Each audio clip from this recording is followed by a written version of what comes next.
Did you know criminals once spent 3 months digging their way to $70 million? On Monday morning, August 8, 2005, employees at Banco Central in Fortaleza, Brazil made a shocking discovery.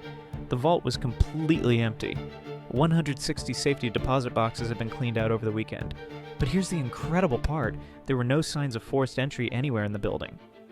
The thieves had spent 3 months tunneling from a rented house 200 feet away. They posed as a landscaping company, working only at night to avoid detection. Every evening they removed 3.5 tons of soil without anyone noticing.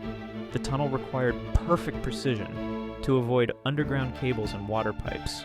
They installed ventilation systems and electric lighting throughout the entire passage.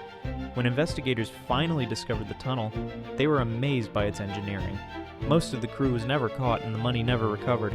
The perfect crime executed from underground.